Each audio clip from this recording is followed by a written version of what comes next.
In this episode, I talked to the current VPPPA Chairperson Terry Schulte about VPP and the upcoming VPPPA National Safety Symposium in August 2022 in Washington, D.C. Go ahead and check the show notes for dates and a link to register for this incredible conference. You don't have to be a VPP employer to participate in this conference and learn from some of the best in safety performance that we have in this country. Look, I don't want to belabor this anymore because I'm really excited to get into this conversation with Terry because I'm such a geek with the VPP. It was a big part of my professional life for such a long time. So I'm really excited after coming out of the pandemic, getting back to this National Safety Symposium. The last one I was at was in New Orleans a couple years back. So I'm really, really excited to get back and help support this incredible association and the VPP employers they support. So without further ado, here is my interview with Terry.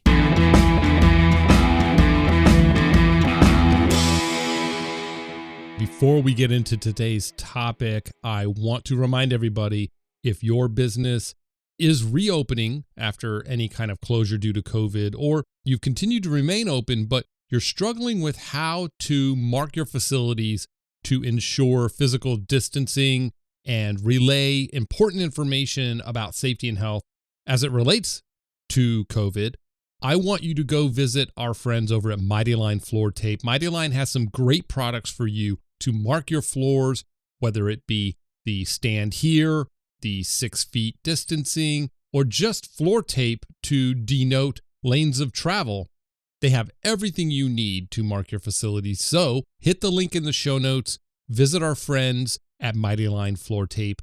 They are incredible partners in safety. I can't thank them enough for their support of the podcast. Again, Mighty Line Tape for all of your floor marking needs.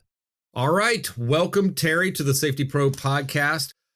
I'm excited about this episode for several reasons. One, I get to talk about the VPP with somebody, but two, we get to talk about the upcoming symposium in DC, which we'll get to. But first, Terry, share with everybody that's listening and watching on the Safety Pro podcast community site, watching this video.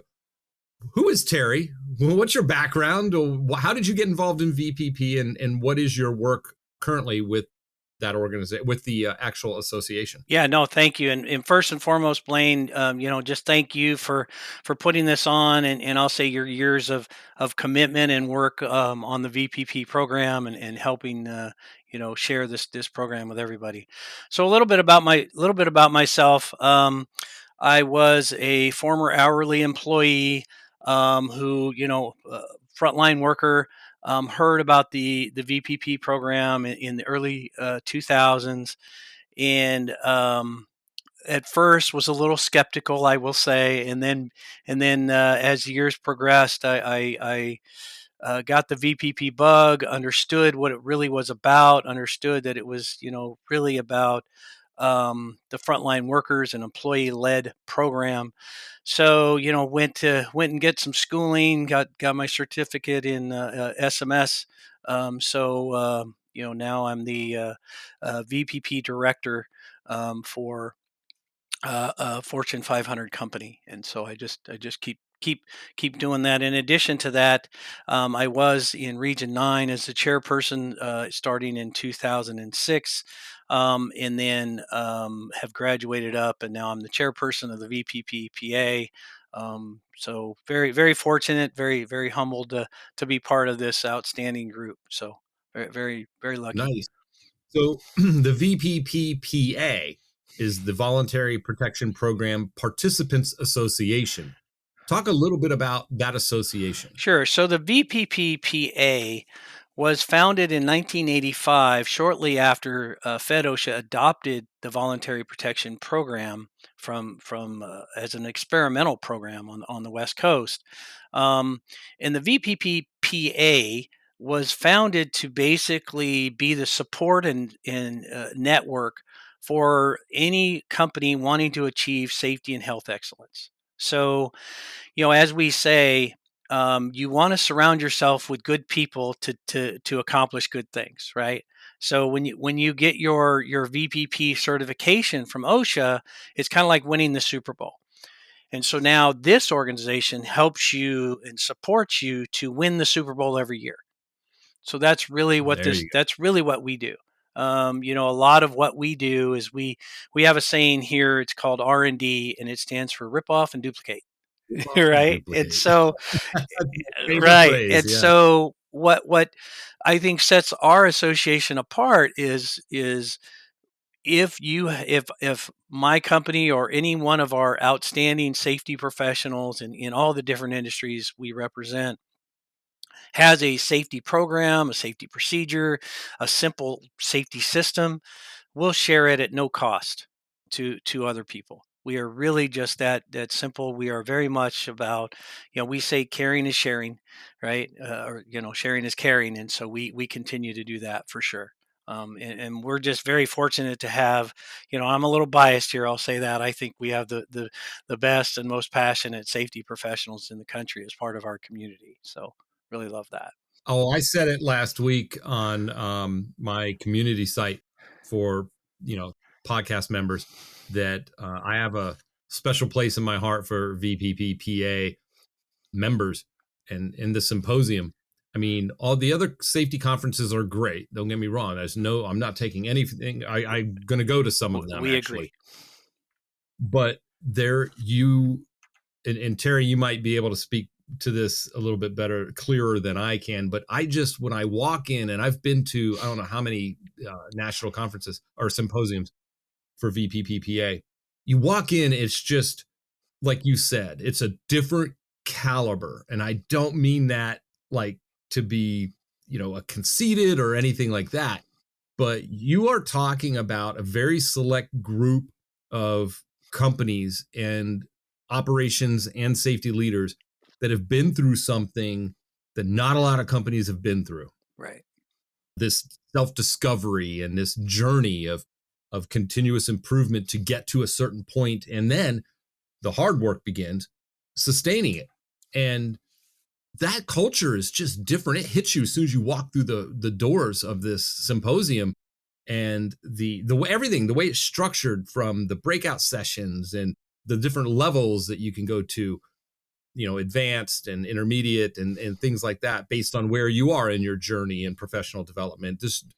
It's just a whole different experience. Do you get that? Yeah, no, I mean it is very exciting. I mean, we'll have and our conference is coming up August 23rd in Washington D.C. So we're right at 40 days out. So we're well into planning, but it's just infectious. I mean, I already have members calling me. I can't wait to see you. I can't wait to share and network. And that's really what we're about is you get that true passion. Our our CEO has a saying. He says, if you can blindfold me and put me in the middle of any company, and take that blindfold off, I'll know within a matter of minutes whether I'm at a VPP star site or not. Yeah. And it's really is that true passion. So when you kind of take the world's best and brightest in safety and health, and you couple it with kind of the frontline workers, the middle management, and the top executives, and you get everybody working towards that core charge, and then you say, hey, let's all get together for a conference and share and do what we can do. In this case, this year, Washington D.C., it really is electrifying. It really is passionate. As soon as you walk in the door, you got people wanting to share their stories, share this, and I will tell you, it's I won't get much sleep that week, but I'll have a great time. Not only learning from some of the nation's best and brightest, but also networking with a lot of them. And once again, using that R&D of if there's anything that I can take away to help us continuously improve, so we continually win that Super Bowl every year. It really is a electrifying event, passionate group, when people feel, particularly frontline employees, when they feel empowered to take charge of their own safety, and company executives feel like they have a part in empowering them, and everybody is communicating and working well together, it really just has huge benefits, not only for the company, but for the community that they work in and live in as well. So it's very, very. Yeah, and you've touched on you've mentioned this phrase a couple of times now, frontline workers, and so I want to kind of get into that a little bit because you're absolutely right when you say the best and the brightest come together. We're not talking about these what I call gurus, Oh, right? sure. These Yeah. theorists, these eggheads, if you will. Nothing wrong No, we get it. with Right, gurus, right. but we're talking about practitioners, and they're not all safety professionals. We're talking about, like, people that are driving change, that have some of the most innovative ideas on how to solve what some of us might think are complex safety and health problems in a workplace. And a lot of these ideas are coming from these frontline workers. And you said at the beginning here in your intro that you were a frontline Mhm. worker and you were skeptical of VPP. Kind of get into that, like, why, like, if somebody is a little on the fence, like, I don't know, this sounds like a corporate kind of, Yes. like, JD Powers type of associate, like, honor with no real teeth to it. Talk about both sides of that if you Yeah. can, because you were there, Sure. right? Yep. Very much was there. So, and it's interesting. There's been a lot of analogies, and I think the best one that I can say is from an employee standpoint. And sometimes, companies, the employees will find out about VPP, and then they'll bring it to management, or the other way around. Management will find out about it, and they go to employees. And my advice to any company is, no matter who hears about it, communicate it to everybody immediately, right? If you're on the fence, or you're just learning about VPP, get as many people as you can get involved. But really, where this comes about, in my case early on, we had our management come to us and say, "Hey, you know what? We want to give you this bright, shiny, brand new Corvette. We want you to go just take it and drive it and do whatever you want with it." Right? And so automatically, when something seems too good to be true, you kind of back up and you start saying, "Well, wait a minute. What's in it for the company, or what's in it for the employee? Where am I? Where's this coming from?" Right? And so you start having a lot of conversations, and people really start analyzing, why are you giving me this? And there are some business side benefits to VPP, right? Your absenteeism goes down, your morale goes up, your injury rate, lost time injury rates are reduced from 55 to 80%, which all of that affects the business. So there is some of that. But when you first get that, you're kind of like, what? I'm not sure. I just want to. You're giving me the keys to the car, and you want me to just hop in this Corvette and take it for a drive. Um, and so that becomes a challenge. So people start looking under the hood. Yeah, they want to make sure. Want to see what's wrong with this car, or why are you doing this?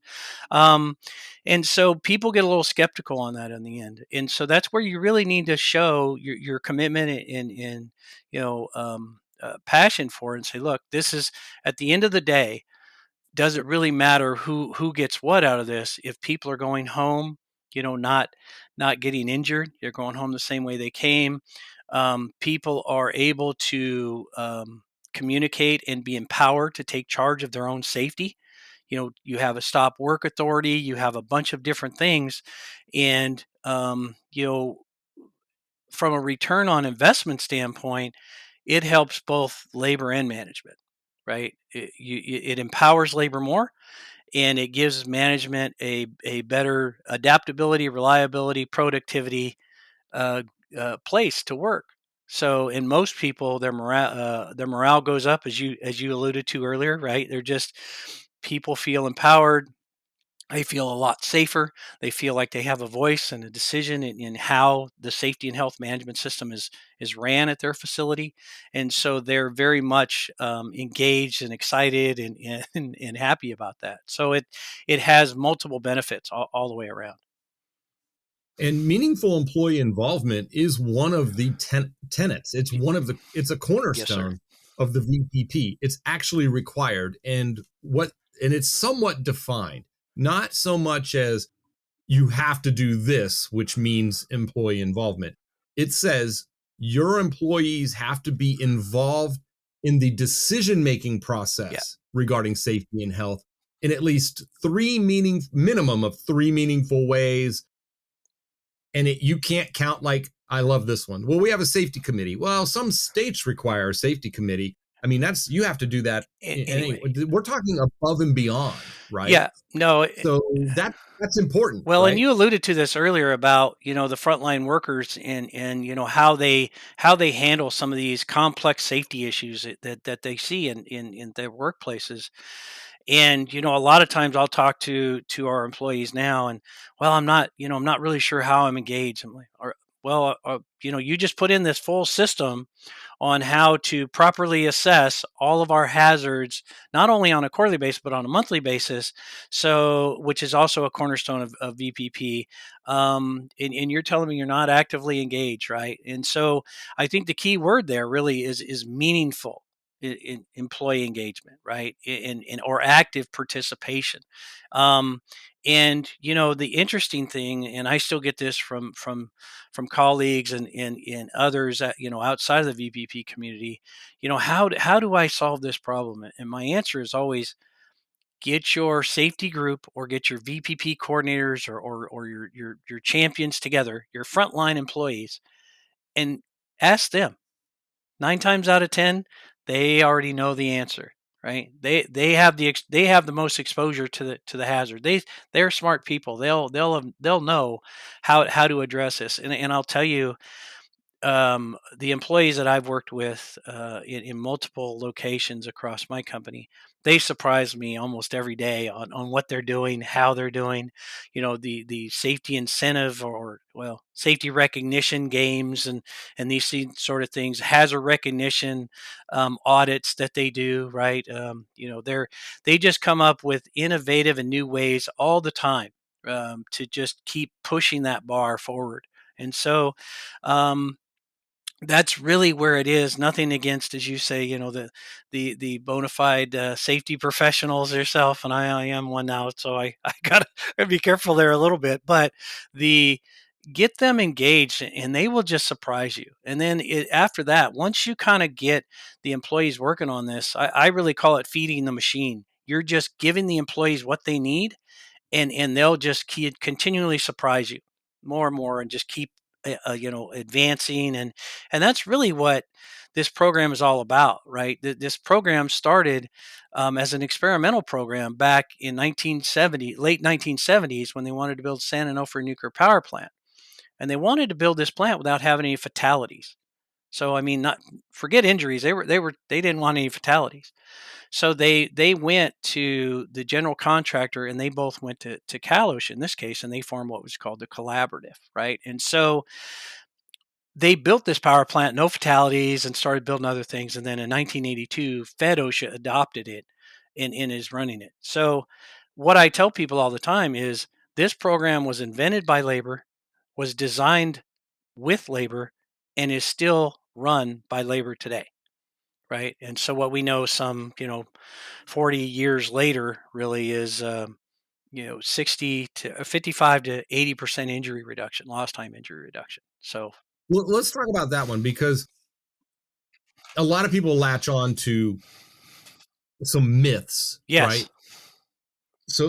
Let's first talk about some myths and misconceptions that VPP detractors, and there are some out Yes. there, would say. What's the biggest myth you hear a detractor Yeah. say I, about I think VPP? the biggest myth that we hear is OSHA can no longer do enforcement activity on your site. If you're a star site, OSHA enforcement can no longer come in, and if things change and it becomes, the workplace becomes bad or something, OSHA loses their authority to come in, and that I hear that one yeah, too. that is probably the biggest myth of all. So under this, So what's the truth? yes, thank you. The truth is, OSHA retains the right if you have any employee complaint, you have any catastrophic incident, you have any employee injury, um, they still will come in and do what they would normally do. So all companies across the country currently have that requirement that does that, and that applies to VPP star sites and as well as all companies across. So the And yeah, I would add this.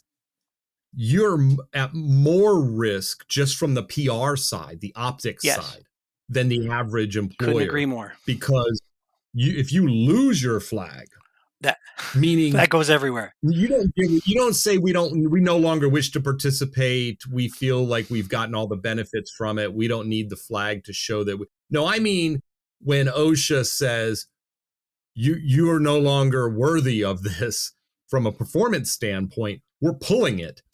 That's even worse if you think about it. No, it is very much so, right? So those companies that are in the program, they realize the pedestal they've put themselves on in some ways, right? And they need to continually perform. I mean, that that doesn't mean that bad things don't happen here or there, but for sure, since you are doing that, right? And the interesting thing is, a lot of people say, well, there is in the current program, which was just revised in January of 2020, to make 2020, to yeah. make this program even more stringent and, quite frankly, easier for OSHA to uh, pull your star status.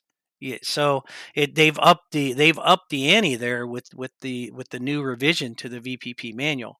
Um, but Now, would you agree that, like, the detractors that say, "Oh, if you just want to get VPP so that OSHA won't come out and inspect you," do you think they got that from the removal from some targeted inspection lists? yeah, so first, they're They took it and ran with it? yeah, so thank you. Good question. So first off, another myth, right? That you're exempt from all inspections by OSHA, right? What the current exemption is for planned inspections only. So if there's a national emphasis program in your industry or trade, OSHA will still come out and do those inspections at VPP star sites just like they would everything else. So you're only talking about planned inspections. And the reason that exemption exists is is simply because OSHA has already gone out and inspected your facility more times than they would have under the planned inspection anyway. So, All right, so let's talk about that, because I love this counterpoint, because this is the one I use all the time. yes, One, the purpose of a planned inspection is to come out and assess your safety management system and all. Well, they've already done that in depth, more so than they would on a planned inspection right, with VPP. So they already know you. right, And you're sending an annual report to them, yes, right? yes, So, okay. So let's back up. Let's say the average non-VPP employer in, we'll say, general industry, for perfect. example. How likely is it that the average manufacturing facility will ever see OSHA in the working life of the average worker? I love that question. And some years ago, I do a lot of reading these days, and it's probably a few years ago that I read some safety professionals, Terry McSween, Scott Geller, some other ones that were talking mostly on the behavior based safety, and they did some surveys there, and they estimated at the time, and this was probably 5-6 years ago now, that you would expect to see OSHA under a planned inspection maybe every 30 to 35 years. Yes. Maybe, So and it's the probably plan, gone up since then, right? But because right? OSHA, they have other priorities from the enforcement side, right? They're looking at the bad actors, they're looking at complaints, they're looking at catastrophic failures, fatalities. Planned inspections is it's not their top priority. Now, it's still a priority for OSHA, don't get me wrong, but and they still want to do them. But when you have all these other more pressing items that you need to look at, so most companies probably are not going to see, unless they're going to be around 50, 100 years, they may get a planned inspection. right? So I've been doing. Yeah, I mean, even with the tragic number of fatalities we still have in industry Yes, today, which is if you want to round it up to say, let's just say 5,000 a year, with the millions of workplaces and the hundreds of millions of workers, statistically, you're not likely to experience that. Just looking at the numbers, yep. and not even just the planned inspection. So you're right. You're highly unlikely to see OSHA. Now, let's flip that. How often does the VPP employer interact with OSHA? So for me, they're interacting, I would say, on a continual basis, right? So there's typically not, in my case, not a month that goes by that I'm not talking to OSHA about something. Right now, I'm probably a little bit of an outlier, but typically, and what I tell people is, everybody on your site, no matter the size, will know their VPP OSHA auditor. They'll have their phone number. They'll have their contact email. They'll be able to have that routine. And we've seen a lot of the OSHA VPP group. If they're in your area, it's not uncommon for them just to knock on your door. Hey, I'm here. Just wanted to chat. So I mean, at a minimum, you're going to have a full, as you alluded to, um, full audit every 3 to 5 years, depending on your area. Right? You got to turn in an annual self evaluation, but on a more kind of, I'll call it partnership personal level, you're probably interacting with OSHA on a monthly basis, right?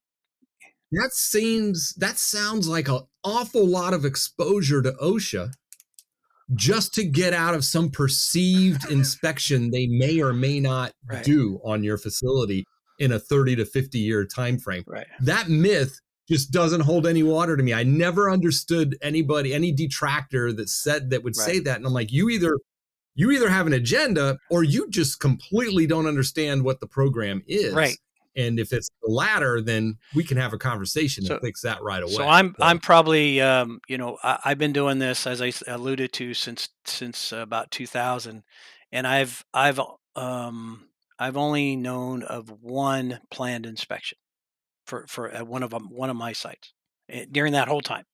So Prior to yeah, VPP. so it's been, separate of that. So I would tell you, yes, it's probably a 30 to 50 window, right? And it's just that, and come to think of it, that one was a state plan state, so maybe it was a little less. So maybe 20 to 50 years you may see them, right? That'd be about it. So it's very. Oh yeah, let's invite not just OSHA, but you hand pick peers Yes, in the industry, not necessarily competitors of mine. They have some guide policies for that, for non-compete type stuff, but you're going to come with a team of peers, other VPP participants that have been trained, and you're going to put us through the ringer. We're going to open our books. right, We're going to open things that you normally would never get to give to OSHA under a normal enforcement action, right? Interaction. We're going to open up our books, area records and training. We're going to open up all this stuff every 3 years to 5 years, right, depending. And then every year, I'm going to send you a written report documenting how we've maintained or improved in any of these areas of the VPP. And we're going to have that reviewed, and all to get out of the off chance that we might get a planned inspection. See, it's just crazy. So VPP companies, VPP employers, they go into this eyes wide open. They know yeah. this and they still do it. I got a lot of respect for that. Yeah, no, I mean, there's some great companies and some great people out there. Most company executives, and they'll tell you, if you're talking to them, what's your top concern, right? So the safety of our employees, right? They truly do not want to have to go just to somebody's loved one and tell them that their loved one is not coming home, right? I think if you ask most executives, most companies, that's their number one. So, I had a plant manager tell me this years ago. He goes, VPP, what it does for me, instead of me worrying about the safety and health of my employees every night when I go home, I know that I got other people worried about the same thing. I have the actual frontline employees, the middle managers, my direct reports as well, that are worrying about the same thing, because it allows us to communicate. It allows us to really empower the correct groups to do what they need to do. And so he was very, VPP gives him that, in his case, that peace of mind. And so he really was obviously bought into the program, and what it really gives people, right? And yeah, and I would also add this one. This was my personal experience with VPP as well, working at a VPP site, multiple sites, and then of course as a consultant, helping Sure. companies partner with OSHA and get through this process. And that is, you said it earlier about the best we can sometimes the best we can hope for is that our workers go home the way they came into work. With VPP, I always like to tell folks, more often than not, your workers go home better Yes. than when they showed up, Yes. because without this meaningful involvement, without this emphasis on getting them involved and empowering workers, without any of that, you can be successful at safety, right? And you can have a safe record. You can Right. have low incident rate and no fatalities and all that good stuff. But it's top down, it's policy driven, and the workers aren't as involved, but you can control that. Right. With the VPP, they actually learn about risk assessments, hazard assessments. They learn about the hierarchy of controls at a deeper level than just some slide with the little pyramid, right? Yep. They actually drive safe. They become de facto safety specialists. Well And put. in my mind, that is a higher caliber of worker that you want, whether it's a machinist or a welder, doesn't matter. Right. I would take that one over the other one every day. Well, the additional benefit that VPP gives you, and I couldn't agree more with what you just said, Blaine. So thank you for saying that. Um, is it is work sites. The program is work site specific. So my current company, we have 28 star sites across the country. Each one of those workplaces is is their approach to safety, and how they manage safety, how they sustain safety excellence, is different. And it's what works for them. It's what works for that culture, those employees. And so it allows them, or I'll say empowers them, to be able to tailor the safety excellence program to their needs, and continually to refine it, continuously improve it.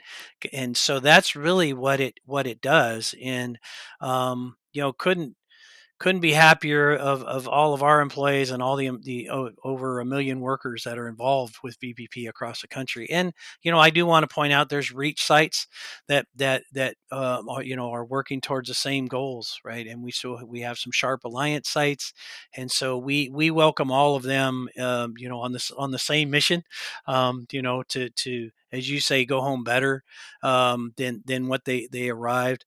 And I will tell you, they also help their community in this day and age, right? Just you talked a little bit about the reputation of companies, and other things, but it is so good to have the employees going out and just talking about safety, or getting involved in the community, and mentoring. Right, one of the big things that our company, that the VPPA supports, is mentorship. So if you're a company who's even thinking about getting into this program, give us a call. We'll set you up with somebody local to you in your industry. And we have a phrase here: there's no competition in safety. Right. So we're not here to do any of that. We're here to support the safety and health of the VPP community, and those that are interested in achieving safety excellence, not just VPP star status. We have some companies that, I'm not sure I want to go through the actual certification, but I want to make sure that I'm achieving safety and health excellence as much as I can, and we'll help them and support them with mentors as well. And so that is a huge process that the VPPA offers. Um, in addition to the R&D that I talked about earlier, right? So we're as part of that mentoring. If we have a procedure program or system that will work for you, it's yours, right? And so You just reminded me of something. OSHA, when anybody listening or watching may be familiar with this, or may have been on a receiving end of this. Let's say it's the general duty clause. sure, There isn't a specific standard, but you get hit with the general duty clause, or even if it's a specific reg, and the OSHA compliance officer says,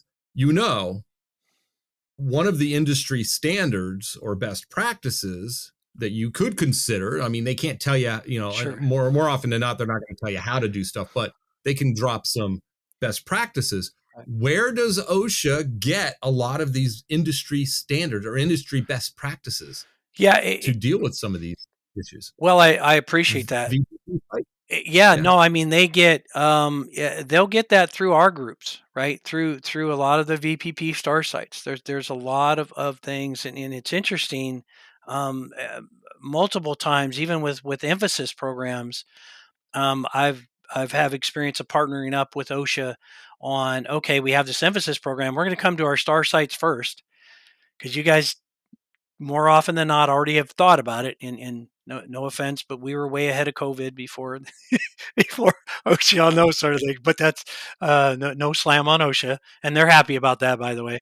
But they they will come to us and we'll actually help. Okay, well, here's what we've done in multiple cases. I could cite multiple examples of my personal involvement with that, where we've actually gone a little bit above and beyond with their national emphasis program, or we've helped them develop these things. The getting back to the new VPP manual that came out in 2020, they referenced the safety and health management system of 1996 there, which is still a little old, but we actually, helped with some of the crafting of that as well. And so it was really interesting from a VPPA standpoint. So we're always looking at how we can support and help. And OSHA has reached out to us multiple times over the years on, hey, can you give us some advice on this or that? And along those lines, if you allow me to do this, our Please, you're doing all the heavy lifting here. I love this. okay. This is awesome. So there's been a question for those who've been kind of following VPP about OSHA's support of VPP and where they're at. And we've been through some crazy times over the years. And there was some talk there for a little while by by some groups on whether this program should continue or not. But I will tell you, our commitment from OSHA, in fact, I just met with them earlier this week, is couldn't be stronger. OSHA is very supportive, very much wants to work with VPPA and Starsight companies on not only growing, but how to get the word out more about this program, and how we can continuously improve the program. Right. And so we've had some conversations, but it's been very refreshing and invigorating to get that kind of support from them and recommitment, if you will. So anybody listening who still has that lingering question in their mind is, does OSHA support VPP? I hope this quells that, because OSHA very, very much supports the nation's voluntary protection program. So they are That's incredible. And I hope we could actually talk to OSHA next, or I should say, next month at this next month. point. Yeah. And Yeah. So in DC. So that would be great. yeah, no, we're anticipating the Assistant Secretary of Labor, Doug Parker, to be there with the Deputy Assistant Secretary of Labor, Jim Frederick, and Doug Kalinowski, who runs basically cooperative programs for the country. In addition to that, they are going to have a VPP manager meeting with all the VPP managers across the country. So it will be And state plan managers as state well, plan right? managers as well. Thank you, Blaine. Yes. So it'll be you'll see a lot of participation and I'll say active participation from OSHA OSHA during our event in August on August 23rd in Washington D.C. So I would invite anybody who's really wants to network, learn, maybe get a little R&D, and talk directly to OSHA about their involvement and commitment to VPP to come on out and join us in Washington D.C. for sure. Yeah, I'm going to have links to the VPPPA page for the Safety Symposium where you can register and learn more about the dates, times, Great. and all that good stuff. But yeah, we'll definitely get that out there for you. Terry, this is huge. Obviously, I'm as biased as you are, right? Thank you for that. With this, and I'm okay telling everybody that there are huge benefits to VPP. It's hard work. It is. It is, but for good reason, because of what's at stake. And being on the leading edge of not just performance, safety performance within your organization, but on the leading edge in terms of what else we've talked about, setting the example that others will have to follow, unfortunately, at some point when interacting with OSHA in what some would say a negative way, in an enforcement capacity. This is an opportunity to learn what the best of the best are doing so that you don't have to be forced to do that. Right.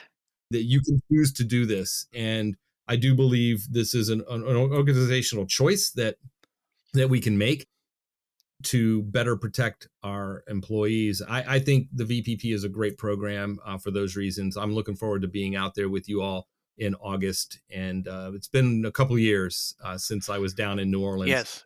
With y'all. So, Well, yeah. once again, Blaine, thank you for all your work, your efforts. As you said, it's a lot of work, but it's a labor of love, and I know you experience that as well. You share that, so we look forward to seeing you here in a few weeks in person and spending some time with you. So thank you very much for everything you do. Thanks, Terry. I appreciate it. All right, there you have it. Look, if you're planning to go out to the VPPPA National Safety Plus Symposium in August, then please stop by the podcast booth.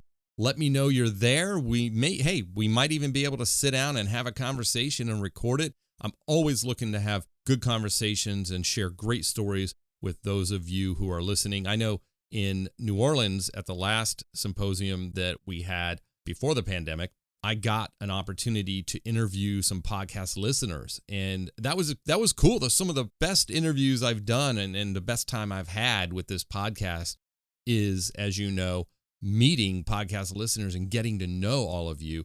And as a matter of fact, connecting with podcast listeners is what has led to the creation of the Safety Pro podcast community. You've got that link in the show notes as well. So go ahead and head over to the Safety Pro podcast community. Think about becoming a member. You can also see the full video of this interview. You don't have to join or be a member to see that video. It's there for everybody, but you can catch the full-length video of my interview with Terry over there as well. So I hope to see you over there on the community as well as at the National Safety Symposium in August. And I will talk to you on the next Safety Pro podcast.